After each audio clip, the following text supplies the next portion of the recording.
Marrja është 1 miliard euro. Për 35 vite, se nuk është për një ditë atë që hidhet. Dhe po ashtu të ardhurat për 35 vite janë 1,3 miliard euro. Ty ndoshta të duket pak, unë nuk e di, mua më duken shumë. Por kjo është personale, ti ndoshta je mësuar ndryshe. Për çështje tjera, nuk pa çështje tjera që më ngrite, të thash isha përgatit shumë për këtë interpelancë me shumë përgjegjësi, por këto pyetje mora, këto pyetje të përgjigja, jam i gatshëm edhe herë tjera me të përgjigj për këtë çështje. Faleminderit. Ka 1 minutë, zoti Bido. Zoti Shea, i keni fjalën për të marrë me kolegët, 3 minuta. Do keni kohë të përgjigjen, ose mirë mendjen. Atëherë, e para, i thash zotrisë, nuk kam gjuhën me faktin që zotria është edhe grek. Kam asgjë, fare, zero. Thjesht thash që me që Bido kërkon grekët. Vazhdoni, keni kohën për të marrë me kolegët, me qënë se keni kërku interpelancë. Keni kërku interpelancë me Ministrin e Infrastrukturës dhe keni 25 minuta që merreni me kolegët. 25 minuta që merreni me kolegët dhe ky është qëllimi i interpelancave që kërkoni ju. Vetëm të merreni për të intimiduar dhe për të ofenduar kolegët tuaj. Ky është qëllimi juaj. Po. Unë çfarë them unë dhe çfarë bëj unë dhe që ju jeni shqetësuar. Jam e shqetësuar sepse ju duhet zbatoni rregulloren. Dhe në rregullore është e shkruar e zeza mbi të bardhë që ju duhet të zbatoni ato që kërkoni. Dhe kërkesa juaj ishte për Thuman Kashar. Nuk ishte për t'u marrë me kolegët e parlamentit. Ka mundësi të merreni me projektin? Vetëm kaq po ju kërkoj, zbatoni rregulloren. 20 minuta u morët vetëm me ofeza ndaj kolegëve. Dhe siç e morët përgjigjen e ministrit, ishte i përgatitur për t'ju përgjigjur kësaj interpelance. Por në fakt ju vini për të bërë filmin e radhës, zoti Sheaj. Filmi i radhës i juaj është i gabuar, zoti Sheaj, se nuk mund të merresh me kolegët, po këtë gjë do ta kuptoni. Do ta kuptoni, po ndoshta e kuptoni pak me vonesë. Mos u shqetësoni, zonja kryetare, se çfarë u bëj unë këtyre nuk është asgjë. Është turp, më është turp, po zoti Sheaj, është turp çai bën ti kolegëve. E kupton? Nuk është e ishme. Nuk ka parlament në Europë që të ndodhi kjo gjë. Ka mundësi të vazhdojmë. Atëherë, edhe një herë, më jepni kohën se ma angrët kohën e morët, ma vodhët kohën, pa hajde jeni mësuar më keq. Atëherë e përzis dhe një herë. Çfarë ju bëj unë këtyre nuk është asgjë në krahasim me çfarë i kanë bërë këta qytetarëve shqiptar për këto 35 vjet. Për këtë jeni e bindur. Dhe mos u shqetësoni për ministrin e shkret që ishte përgatitur dhe unë nuk i bëra pyetjet sa është kosto për kilometër apo sa është për metër. Mos u shqetësoni. Mos u shqetësoni. Vjen ministri e thot, unë vi këtu thot me personalitetin tim t'ja përgjigje dhe ti thot nuk më bën pyetjet e duhura. Po nuk e vendos ti se për çfarë do pyes unë. Nuk e vendos ti se çfarë do them unë. Ti ke ardhur këtu për të mbrojtur një nga skandalet korruptive më të mëdhaja të Shqipërisë në këto 35 vjet. E thot Belinda Balluku, e ke dëgjuar apo jo? E ke dëgjuar Belinda Ballukun që thot, po i bëjmë derin e jetës Bashkimulajt me këtë koncesion. Mos ta bëj si ndershën tani. Se ti e di shumë mirë që në ato përgjime edhe ti. Ti e di shumë mirë që spaku po merret edhe me ty. Kështu që mos na bëj viktimën tani. Mos na bëj viktimën, se viktima janë ata që dalin dhe protestojnë kundër jush. Nuk jeni ju. Ju nuk jeni viktima. Ju jeni dhunues. Ju i keni marrë shpirtin qytetarëve shqiptar në 35 vjet. Keni larguar 1 milion shqiptar nga ky vend. Na vini na thoni tani, unë thot personaliteti madh, lash punët e mia thot edhe erdha këtu. Ti përgjigjem opozitës. Se çfarë do bësh ti? Se çfarë duhet të bësh ti? Të hoqja nga një takim me Belinda Ballukun? Ishte në takim me Belindën. Dhe unë bekon, do të takosh, do mbarojmë këtu, do vesh të takosh. Direkt do të marri telefon dhe do të heqi vrejtjen, ose do të komplimentoj se sa bukur e mbrojtje këta aferë korruptive. Mos e vri mendjen. Pastaj do keni kohë, se nuk do vazhdoj kështu kjo punë. Nuk do jeni më në pushtet. Nuk do jeni më. Ky parlament do shkrihet shumë shpejt, a dini. Nuk do jeni më. Nuk do jeni më në qeveri, nuk ju lën më. Se kanë kuptuar. E kanë kuptuar që vetëm i gënjeni. Nëpërmjet mediave që kontrolloni, nëpërmjet pushtetit ekonomik që keni, e kanë kuptuar. Ditët tuaja kanë mbaruar. Kanë mbaruar. Nuk ka më, e kanë kuptuar shqiptarët. Mos shko si abitur, se kështu është, ta shikosh edhe ti. Pse s'del me protestuesit? Tani, po më thoshe për llogarit që unë gjoja nuk bëja llogari, nuk dija të bëja llogari. Ka një gjë këtu, ka një gjë shumë të rëndësishme që ka të bëj. Zoti Bido, keni fjalën për replikë.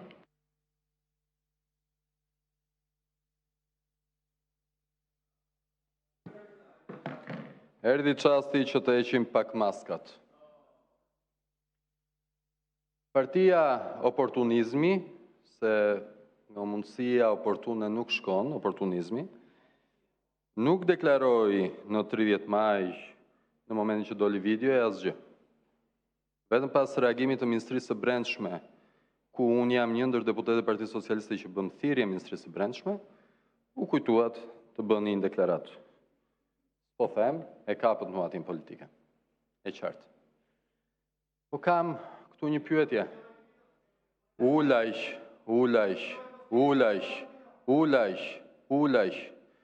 Po këtu si s'keni përmend një emër? Agron, unë kam këllqe. Kam dalë tu dhe kam thënë që ka 3 pretendent për pronar aty dhe kam thënë dhe mendimin tim që prona i takon fiseve Balliu dhe Moçka. Si s'ke përmend askënd? E vetëm gjë që ke bërë, është dole pas sa ditësh dhe u viktimizove se të bëri fala Artur Shehu. Të bëri të fala, po ti s'kishe reaguar ndaj ti. Kështu që, çfarë lloj të falash të bëri? Të bëri të fala i se ke përmend emrin? Të bëri të fala sepse je në fallësitet? S'po i futen fare se si e pasuruar, s'po i futen fare që në 30 maj ke qenë në vilën tënde luksoze jashtë shtetit, atje ku ke marrë parat nga Shqipëria në Itali, anë Irlanda, ku e di unë, dhe si po them fare kësaj gjëje. Po them thjesht fallësitetin tënd. Kam dhe një fjalë për Eraldin. Erald mund ta dërgojmë me mesazh. U çove dhe the idiot pse të preka kryetarin. Kemi ngrënë bukë bashk. Nuk ka politik të re nëse nuk zbatohet kodi shoqëror. Ta them këtu. Fjalia e fundit është që një përfaqësues par excellence i politikës së vjetër dikur më ka thënë që edhe gomar të ishe, po ti është populist, fiton pikë. Zoti Malaj për procedurën.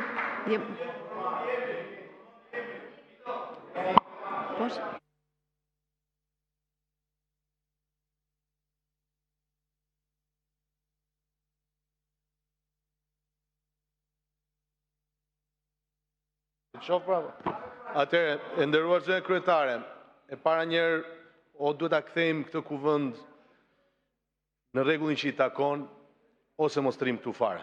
Unë nuk kam asgjë personalisht me askënd, por ky zotria është disata herë që na bën moral këtu nga i pari te i fundit.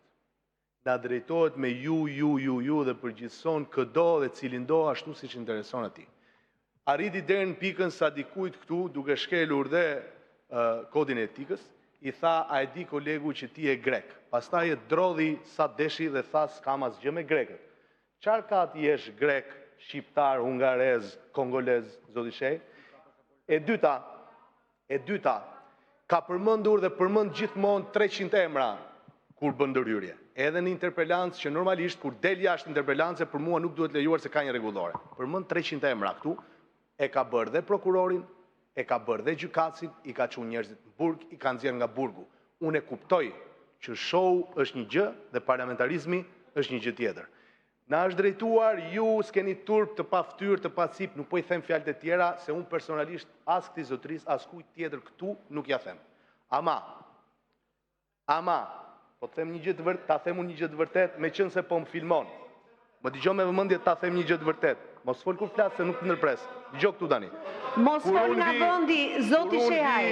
Në seancë plenare. Zoti Shehaj. Kur unë vi në seancë plenare. Zoti Shehaj, keni përrejtje për ndërhyrjen dhe prishjen e seancës. Vazhdoni zoti. Kur unë hy në seancë plenare në orën 10 të mëngjesit dhe dal i fundit nga kjo sallë në orën 11 natës, në 2 natës, ky zotria këtu që bën si interesuar për popullin, vjen 20 minuta, bën 2 video dhe largohet.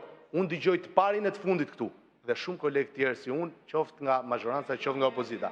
Ama edhe njerëzit i dëgjoj unë dhe një gjë jam i sigurt, që ti nuk flet dot në emër të atyre, se një pjesë e madhe atyre që janë në drejtën e tyre për të pasur një protestë paqësore, qytetare, demokratike, vetëm ti nuk i përfaqëson. Sepse që ti përfaqësosh duhet dinjitet, edhe nuk duhet përgojosh e të merresh me thashe themnaja këtu, se nuk të takon, se nuk je as në mandatin tënd të parë që s'di si funksionon. Qa si thua çdo lloj ministri e çdo lloj deputeti. Prandaj, nëse ka një nen 6 këtu, zonja drejtuese e seancës, nëse ka një rregullore, ose zbatojeni, ose njerëz që i hedhin balt në fytyrë çdo kolegu këtu, unë nuk mund t'i pranoj më në sallë, personalisht. Për ndryshe po dal unë dhe bëni çfarë doni me këta tjerët. Faleminderit. Zoti Vëngu. Të lutem uluni se nuk ka replik në replik. Ulu.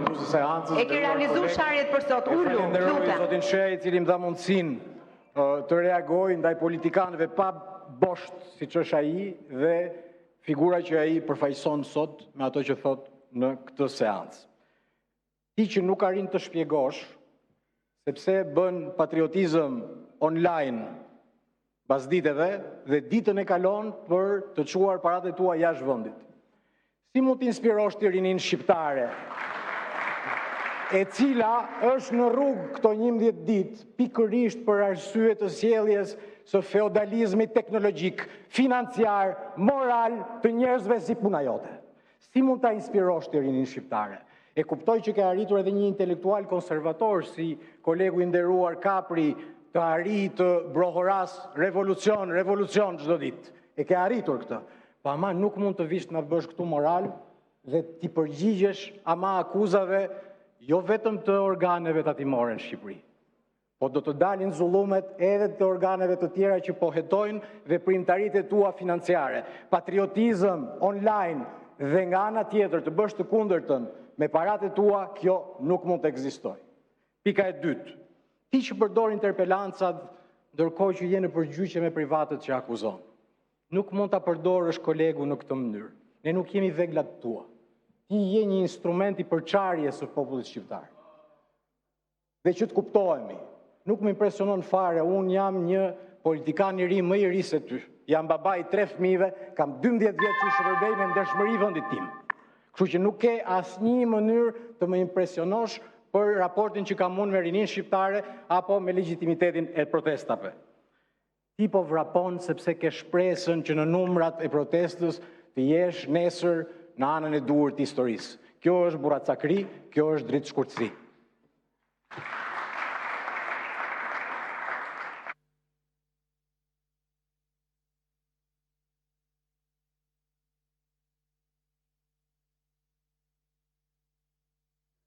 Po, zoti Kapri për replik.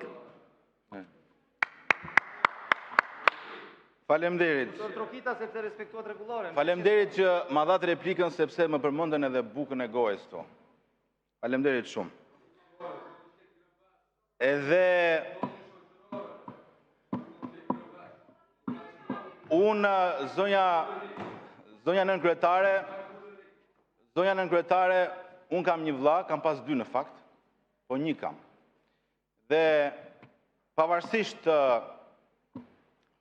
pavarësisht se dikush mund ta shikojë këtë si një lojë, unë po them vetëm një gjë. Në na ndodh të gjë pas atyre kërcënimeve, ju qofshi. Tjetër, zonja nën kryetare, e gjitha, ja, fillohen shantazhet, prap, a thua sikur ne kemi frikë të përmendim emra këtu. Si kemi frikë ne të përmendim emra këtu. O kemi përmendur ne emra këtu s'ka. Mirë, dakord, unë përgjigjen ta dhash. Dakord, ta dhash përgjigjen. Tani, zonja nën kryetare, si trajtosh protestuesit shqiptar si grek, iranian, tamam si në shekullin e kaluar, që kur shqiptarët shoheshin, i quanin me të njëjtat epitete. Dhe nuk ka turp më të madh se sa rinin shqiptare, ka që edukuar dhe emancipuar, ti quash si lëvizje haxhiçamiliste. Dhe këtë mund ta bëjmë vetëm patriotët e patatinave. Faleminderit. Vazhdojmë me Po, zoti Mila. Faleminderit, kryetare.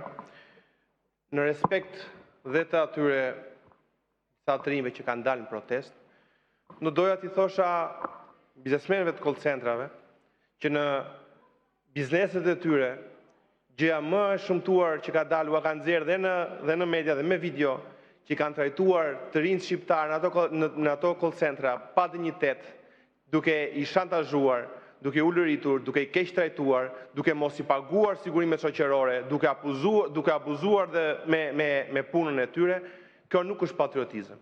E të dalësh sot të bësh me demek pjesa e të rinjve, revolucionari i ri i protestës, ai mbi cilin rëndojnë akuza pa fund, pikërisht për abuzimin me të rinjt, kjo jo që nuk është patriote, po kjo është e shpifur.